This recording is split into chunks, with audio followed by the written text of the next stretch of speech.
Hi all, I'd like to also today revisit the Fischer game series, so my 60 memorable games. And I had stumbled before looking at the game Edgar Walther versus Fischer because it was like 63 moves. I couldn't fit it into 11 minutes.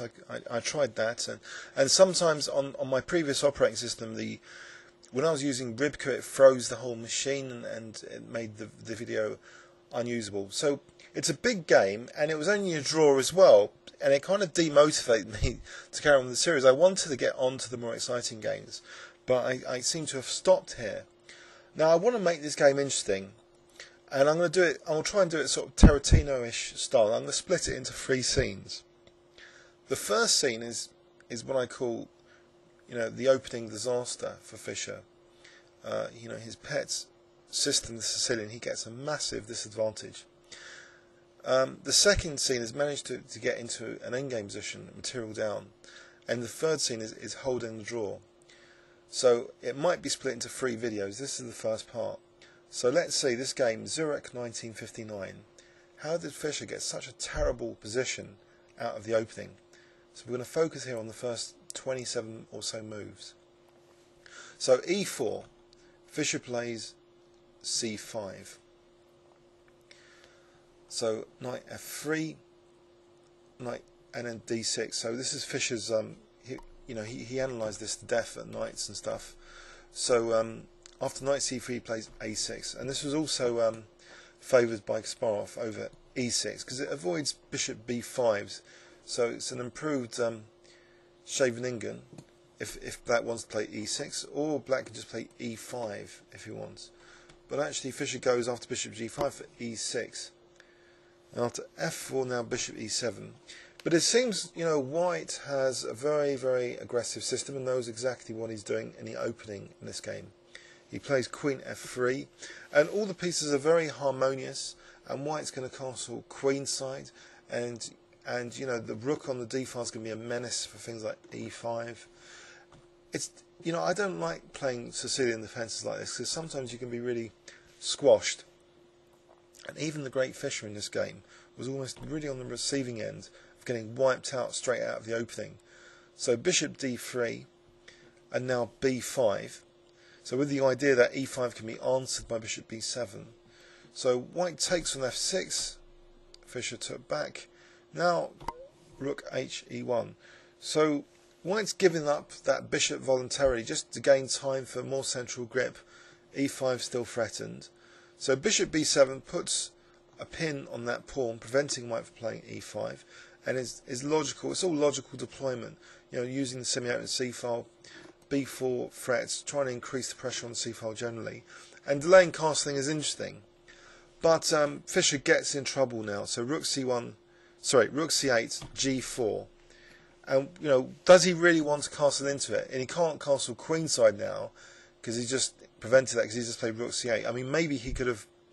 Some people, when they play this, and if we rewind this, do kind of wait for g4, g5, and then cheekily castle queenside. But Fischer really has left his king in the centre here.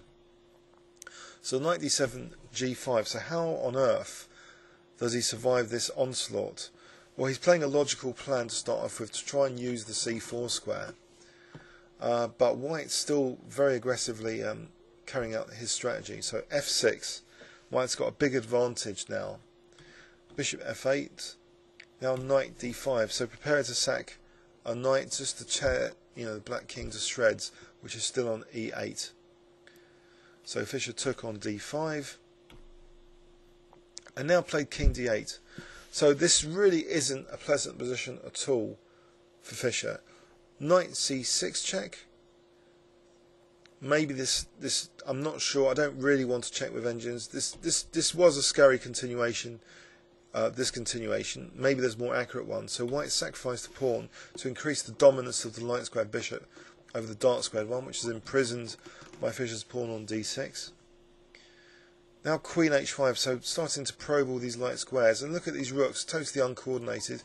Look at white's rooks just blasting down the centre. So every one of white's pieces is superior to Fischer's. And this is probably why it was a memorable game, because he was getting done in from the opening. It was really on the back foot. And I think he cited as inexperience of his opponent to let his king out in the end game, which we're about to see in the scene 3. This is still scene 1, so this I think we're coming to the end of scene 1, the disaster from the opening. I think you'll have to agree this isn't pleasant. So bishop f5, and you know the rooks can also threaten to swing in for the attack as well, and f7 is still loose. So f7 is taken, queen e6. And now look at this pawn, you know, this pawn's dangerous as well as things like rook e5, if black's not defending the rook with his queen. Rook e3. So we'll leave this as the first scene. I want to split this game up, as I said, into 3 parts. So this is move 28, rook e3. Let's just review these first 28 moves, and then look at the next scene in the next video. So up to move 28, this is not how to play the Sicilian. So even Fischer, with his enormous knowledge, was really on the back foot to White's very aggressive play here, very logical, of bishop d3, taking on f6, giving up voluntarily the dark squared bishop, and it accelerates g4, g5, and this is really scary stuff for any Sicilian player, especially when White's also prepared to consolidate the centre with moves like rook he1 rather casually, and then carry on, with the battering effect. So getting the pawn to g5, and then even being prepared to, sacrifice the knight if necessary, just to tear open lines to Fischer's king. So Fischer's not castling in this game, and he's reaching a position still diabolical, even though it's opposite coloured bishops, because his pieces are all worse than the opponent's. So how did he survive this? So rook e3. So we'll leave this now for the next video. But this is the first part of 3, and I hope you've enjoyed it so far. And there's a suspense for how on earth does Fischer get out of this position? It just looks absolutely awful. The rooks are really passive compared to White's.